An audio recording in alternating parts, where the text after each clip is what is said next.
Jadi kita kan ngomong ini banyak pesanan nih, apa Mas Owi, Bu Dr. Koni, kita belum pernah secara gamblang gitu membahas tentang sebenarnya apa yang terjadi di Papua sih sebenarnya ya.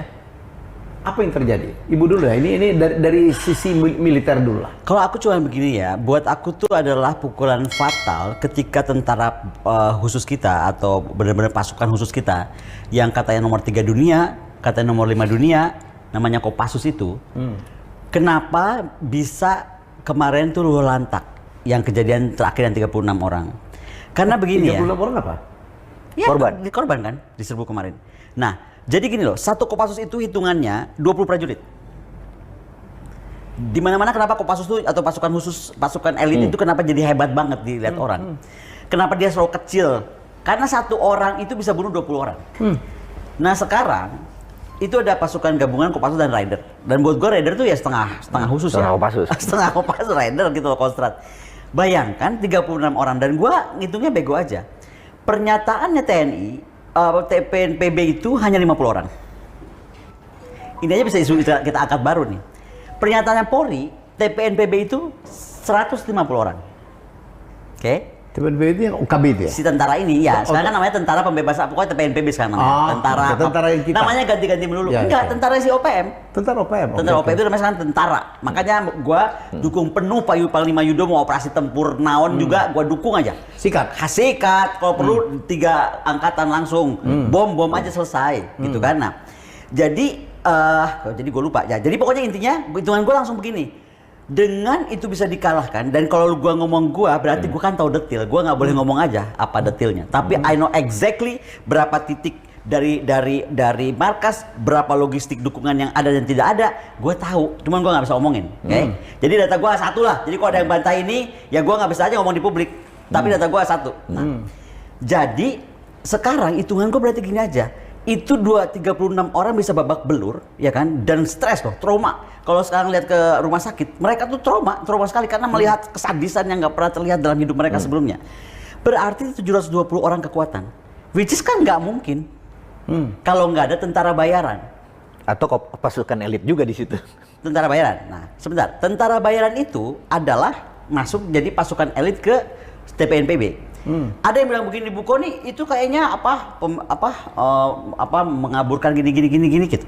Loh, gue bilang gitu. Sekarang emang lu kalau pikir pasukan elit itu boleh dari Daincorp datang, terus dari mana lah gue kagak tahu datang, belum tentu. Kita tuh harus jujur ya, banyak sekali tentara kita dengan program yang salah dan terlalu terburu-buru, itu akhirnya dia jadi tentara, tapi kemudian desersi. Desersi? Ya. Lari mereka?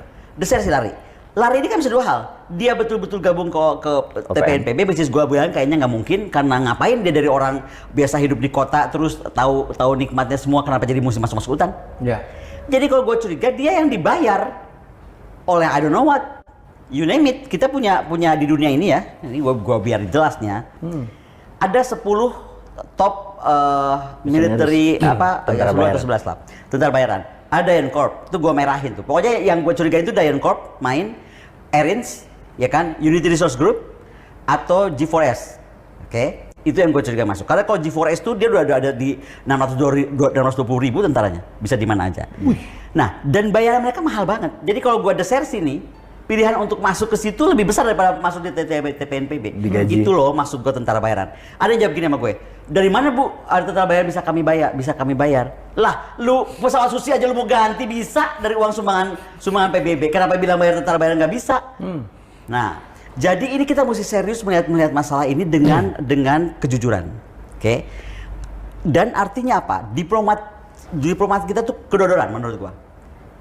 Puncaknya adalah ketika Westminster Declaration keluar, ya. Westminster Declaration itu, aduh sakit hati gue. Ini kalau gue udah hitung loh, saking gue kesel banget gue hitung.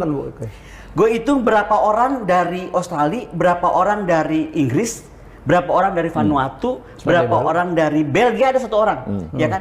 Dan apa coba yang paling mengerikan? Gabungan churches di Vanuatu, ada dua churches besar. Yang kalau kita tarik itu gabungan churches besar. Nah, makanya saya bilang sama Bishop yang kemarin mengundang saya untuk bertemu dengan kakak Jeffrey yang OPM itu. Bishop hati-hati. ketika Anda menggunakan YouTube Anda dan Anda bicara, Anda bisa dianggap berpolitik, which is nggak salah, karena salah satu salah satu cara dia bikin itu dia membuat pendidikan, itu gua ngerti. Edukasi, dan itu aku appreciate sama Bishop. Tapi ketika Bishop sampai Jakarta, telepon aku, dia bilang, Bu Koni, saya sedang mau menghadap Menhan dan mau menghadap Pak Mahfud. Aku langsung marah, Bishop sebentar. Apa maksudnya Bishop ketemu Menhan dan Pak Mahfud? Mereka mau saya bajak bicara supaya bisa duduk bersama dengan si TPNPB atau OPM. Wah, gue langsung murka. Halo Bishop, be careful ya. Satu, ini negara kedaulatan Republik Indonesia. Menhan gue itu Menhan negara. Pak Mahfud kita Menteri juga negara, negara, instrumen negara. Mereka pemberontak nggak level lah ditemuin oleh. Jangan kan ditemuin, ngomongnya nggak level kok. Betul nggak? Satu, jadi jangan Pak Menhan saya titip ya, jangan mau demi kampanye apalagi. Kemudian Pak nggak boleh ya. Dan Pak Mahfud jangan mau juga Pak. Bapak jauh banget tinggi posisinya. Nah, baru gue ngomong gitu, Pak Bishop ngomong nggak mungkin Bu Koni, kan saya coba ceritanya tuh supaya semua orang paham sisi masing-masing. Lah besoknya apa? Si Jeffrey bikin pengumuman. Kami tunggu kehadiran Pak Mahfud MD dan Pak Menhan untuk bicara dengan kami di YouTube-nya si Pak Bishop itu, ya kan? Untuk negosiasi tentang si KKB itu. bukan tentang si Sandra. Oh, Sandra, oke. Langsung Bishop Bu Koni, apa yang diomongin Bu Koni bener banget kan? Tegur tuh, aku bilang. Nah dari sini kita bisa lihat mereka tuh seperti apa. Kemudian yang kedua yang bikin gue emosi adalah melihat si panglima perang mereka lah, jenderal siapa kagak tahu tuh, katanya bintang 3 tuh namanya nggak jelas banget. Lihat dong, dia pakai bendera Inggris. Headband ya. What on earth gitu loh. Lu pikir Raja Charles di belakang lu. Nah ini juga tolong ya diklarifikasi Ambassador Owen dengan segala hormat. Ini nih ada indikasi-indikasi yang menurut kita sebagai orang Indonesia yang negara berdaulat, kita udah mulai agak terganggu gitu. Jadi dan harus saling menghormati. Iya, kita saling menghormati gitu kan. Nggak mungkin saya bikin misalnya saya jadi masuk ke pemberontak di Inggris, mau melepaskan diri dari Inggris, terus saya pakai bendera Indonesia, apa rasanya? Ya itu yang kami rasakan sekarang, betul nggak sih? Harus ada Nyari hati perhatian lah pisan. ya. Apa? Kecuali memang di belakangnya. Nah kecuali memang di belakangnya, kalau ini ya kita ayo bertempur nih, maksudnya apa? Sama Tapi Inggris. gini ya, gue mau ngomong sama para kakak-kakak OPM ini ya, atau TPNPB or whatever you name it yourself ya. Gini lah, kamu selalu bilang bahwa kamu tuh sekarang udah jadi jago banget ya. Anda mesti tahu ya, Anda tuh sejarah kamu tuh ditulis oleh Ptolemeus loh. Papua itu ditulis oleh Ptolemeus tahun 200. Oke? Sampai tiba-tiba Tidore jadi kerajaan, kamu ke Tidore ya? Mau ke Tidore. Ini konfirmasi nih. Tidore itu menguasai seluruh Papua New Guinea dan Papua Barat, Papua semua itu dikuasai oleh Tidore. Jadi tidak pernah ada raja lokal. Yang mau aku bilang, you never lead yourself. Oke? Yang ketiga mau gue ngomong, kalau you are that good, kenapa lu nggak dari dulu tahun abad 14 melepaskan diri dari Tidore? Nggak punya emang. Karena dia bilang gini sama gue, nggak bisa bukan kamu itu turunan perang. Oke, lu turunan perang, tapi lu bisa manage nggak? Bener nggak? Lu dari tahun 14, abad 14 lu jadi Indonesia nih, masih cuma Tidore. Lu nggak bisa kalahin gitu loh. Lu nggak bisa jadi raja sendiri. Nah sekarang udah jadi NKRI nih, Negara Kesatuan Republik Indonesia, yang kami nih walaupun gelo begini nih, gelo ajaib, tapi kalau udah nama NKRI mah ayo kita lawan, kita ajabanin, bener nggak? Weh, jangan salah. Jadi gitu, jadi apalagi tuh ada pernyataan bisa beliin pesawatnya Bu Susi. Waduh, ini udah sekuat apa nih? Jadi tolong ya Bu Menlu, saya tuh agak minta tolong, ada dua hal. Bu Menlu, tolong gerakan-gerakan Vanuatu dan kawan-kawan itu diblok lah. Saya nggak bilang Bu Menlu ngapa-ngapain. Banyak hal kita udah bikin juga lah, kayak di PBB itu segala macam. Tetapi bayangkan mereka bisa meresmikan kantor yang datang Perdana Menteri Vanuatu di Wamena. For God's sake, what is happening with our country? Yang meresmikan Perdana Menteri negara lain di NKRI, aduh nggak bener banget. Kedua, buat Kakak Plate. Kakak Plate, mereka ini jadi gede banget karena di dunia internasional, karena mereka diizinkan punya website dalam bahasa Inggris menceritakan bagaimana kita tuh mengkolonasi. Ya, disebutnya kita mereka penjajah. Kita tuh jadi penjajah baru gitu. Lah, ya kan lu bisa matiin Kakak Plate. Supaya mereka nggak punya akses. Gue mah nggak ngerti loh negara ini jadinya. Gimana coba? Nggak terintegrasi. Apa dipikir cuman ini nggak akan jadi besar? Makanya aku jadi pelajarin kayak apa sih culture mereka, kayak apa sih kultus mereka, kayak apa sih apa. Karena kita mesti hati-hati gitu. Udah Baik. kebanyakan ngomong gue coba. Jadi Kakak Wowi dari kita- sudut pandang lu. Kita Kakak melihat Kakak Wowi. Kakak Wowi gak pantas banget lu. Nggak pantas ya? Udah gak pantas, lupa kalau jadi kakak, Kang Mas. Nggak pantas jadi kakak dia. Jadi gue melihat Bro, oke. sesuatu yang fakta aja di lapangan. Fakta di lapangan, mereka menggunakan senjata. Itu AR-15. Very interesting. Kalau gue melihatnya dari kacamata Ya. itu. Oh, AR-15. Jadi kalau senjata M16 itu kalau nembak begini, jeder. AR tuh begini nembaknya. Jadi, Ada terlatih. nah, untuk nahan, itu perlu pembiasaan. Iya, terlatih. Kalau bisa bayangin, kalau harga peluru itu $3 aja. Ini harga peluru jeder ini angkat dari langit aja. Mereka harus pembiasaan dulu. Ini cerita Iya. menyerang pasukan elit Kopassus Oh. yang ada 30 orang yang kalau kalikan 36. dua, Total all together 36 lah. kekuatan mereka tuh sama dengan 700 tentara kan. 720. 720 tentara. Iya. 36 kali 20. Iya. Iya, 36 kali 20. Kekuatan tuh udah, katakanlah mereka dengan 150 nih menyerang pasukan elit gitu. Itu kalau nembaknya begini, ya nggak ada yang kena, bener nggak? Iya. Berarti ada pembiasaan. Nggak mungkin nggak ada pembiasaan. Iya. Kalau nembaknya begini, itu sakit di sini.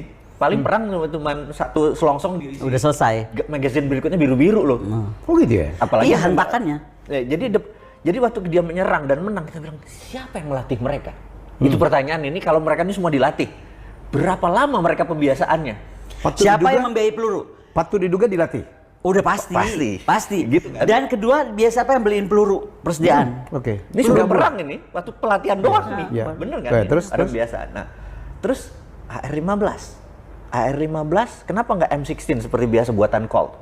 AR-15 bukannya Armalite gitu ya, pabriknya. Armalite pabriknya di Arizona, di Phoenix, Arizona. Gua begitu kata Phoenix, Arizona, kepala gua langsung, Karena Freeport, pemiliknya adalah McMoran. McMoran adanya di Phoenix, Arizona. Milik Kalau gue Arizona. ingatnya Gue Kiyosaki langsung bro. bilang, Ya. oke, apakah ini correlated? Bener nggak? Cocokologi. Ya. Cocokologi. Bener Iya. nggak? Tapi kan Cocokologi. perlu dong kita Perlu menghubungkan kita, ya. karena data ini ada data lapangan. Kita Iya. lihat ini ada hubungannya nggak? Apakah mereka, karena mereka kita tahu di dalam pembukuan cadangan emasnya Freeport sudah dibukukan sampai 2037 sesuai kontraknya dengan ini.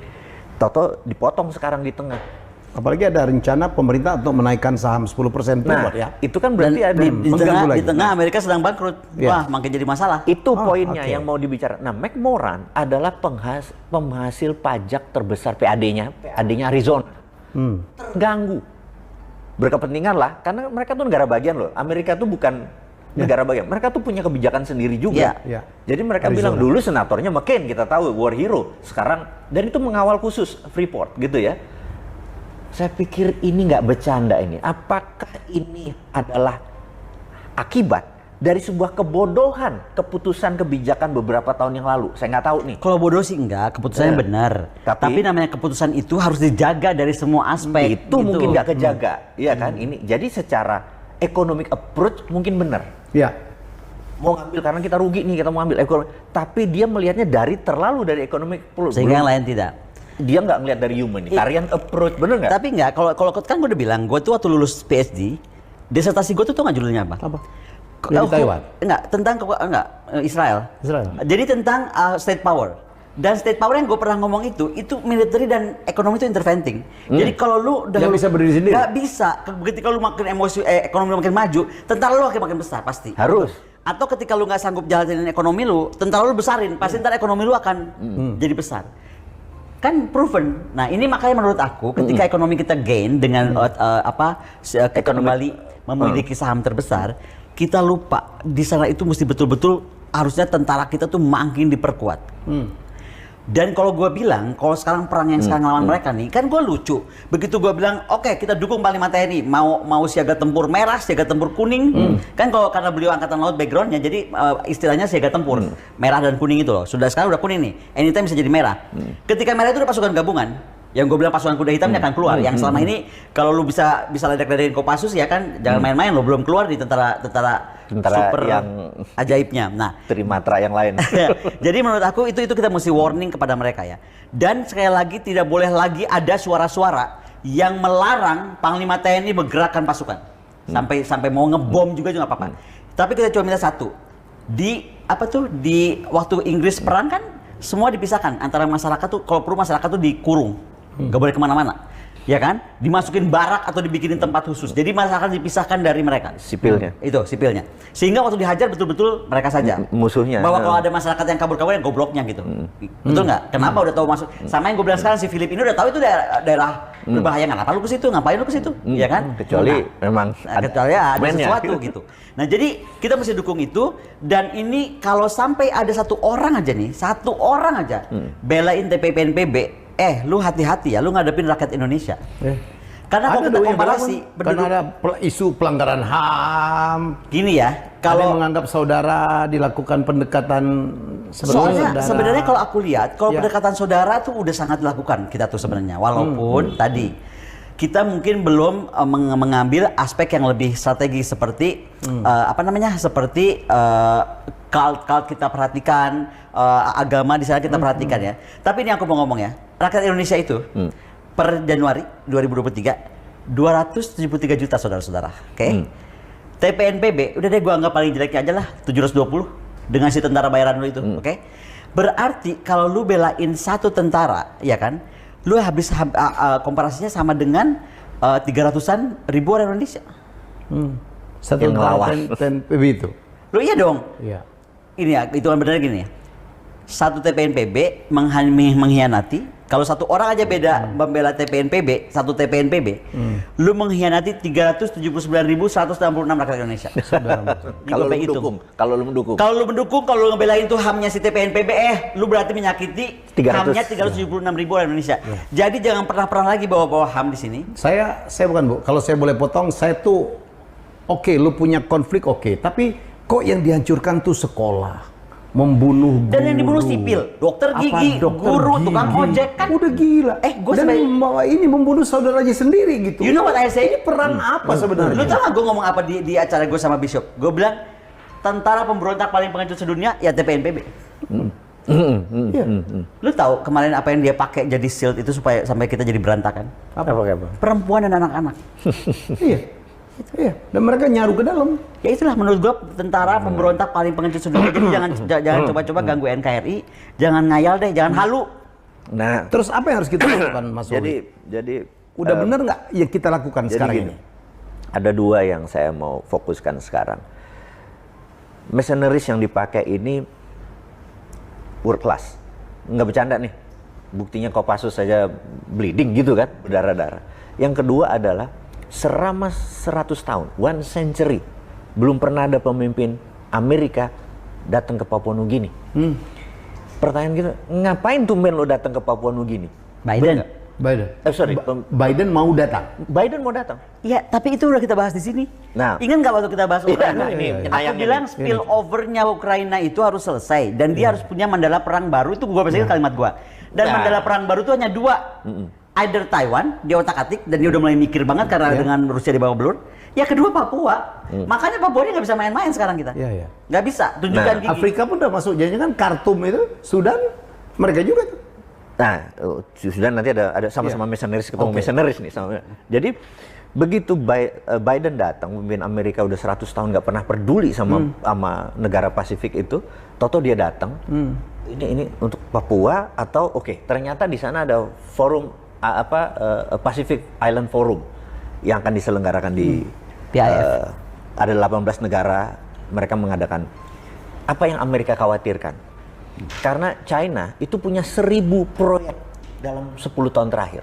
200 di Papua Nugini, sisanya di negara-negara Pasifik Selatan. Ada 1000, bayangin. Dan kalau di Indonesia kan baru 15.000 kan proyek Tiongkok di baru 15.000. Berapa yang di bawahnya Opung Narburjo? Rasanya semuanya. Nah, apakah ini kekhawatiran bahwa Tiongkok sudah mengambil ini, ataukah dia ada grand design yang lebih besar lagi, gitu ya? Kita kan harus menganalisa. Karena yang menarik adalah yang datang Perdana Menteri New Zealand, Perdana Menteri Australia, dan ada satu. Ternyata begitu mereka datang, itu negara-negara Pasifik Selatan tuh nggak terlalu, ya lu pasti ada maunya gitu ya. Mereka minta satu orang datang, yang namanya Narendra Modi. Perdana Menteri India. Perdana Menteri India. Sudah 5 tahun India bermain kaki di sana dan ada 200 proyek di bawah India. Di mana nih? Di- Papua New Guinea? Di 18 negara Pasifik. Pasifik ini. Jadi Narendra Modi sudah membuktikan dirinya adalah global player seperti Xi Jinping. Aku tuh miris, Indonesia ngerti nggak sih di negara tetangga kita ini ada sebuah grand design besar, Tiongkok mau masuk, Commonwealth mau masuk, Amerika mau masuk. Papua bisa merdeka dimainin oleh mereka karena bagian dari grand design mereka. Indonesia kayak nggak wondering what happened, ayah naon, gitu. Kayak nggak ngerti mau dikemanain. Kita tuh gagap urusan dunia. Padahal dunia itu saat ini benar-benar punya. Ya nggak ada suara-suara menggebrak gitu ya, menunjukkan eksistensi kita sebagai negara berdaulat gitu. Apakah kita merasa baik-baik saja, Bu? Ekonomi oke, penduduk oke. Kalau bukan baik-baik saja, Pak Helmi, menurut aku. Kita apakah merasa begitu tuh? sibuk-sibuk saja. Para leaders kita ini sedang merasa sibuk-sibuk saja. Komoditi oke, Betul nggak? beras oke, tinggal ngimpor-ngimpor dikit, ya mineral banyak. Ya terus sekarang semua rata-rata sibuk kampanye gitu kan. Ya, apalagi Gue tuh sekarang. makanya pas kemarin 36 orang meninggal terus kok kayak diem-diem aja Kementerian Pertahanan, gue jadi bingung. Ya. Nggak ada rasa apa ya? Itu korban. Spirit of apa ya namanya? Esprit de semangat Kalau ada korps pemimpin, negaranya. apa kewajibannya membuat infrastruktur diambil oleh pusat?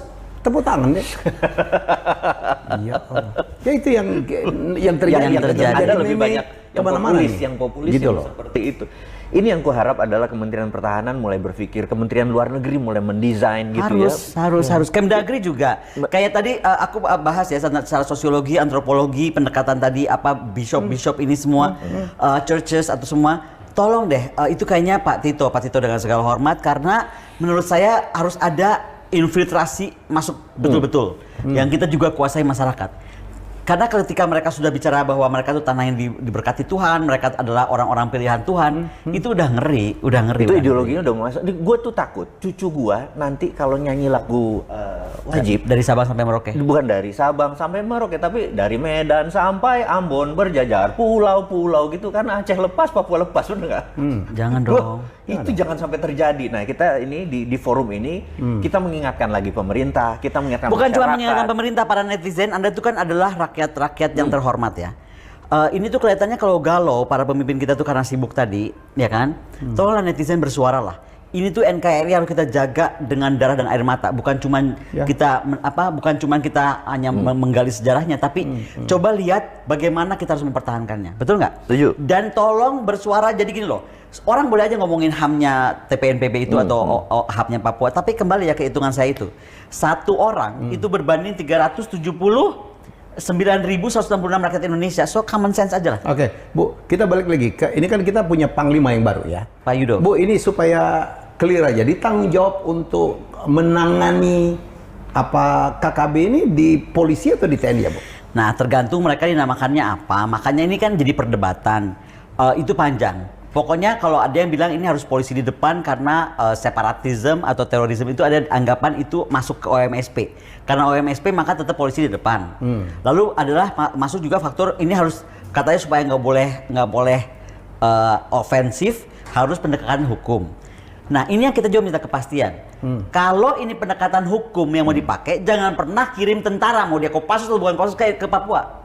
Kirim aja polisi. Nggak usah BKO-in tentara Karena juga. ini kayaknya untuk melawan Karena ada terorisme kalimat kan gitu ya. tentara tuh di BKO-kan. Oke. Padahal tentara itu udah beda banget. Polisi itu hukumnya nangkep, mengadili.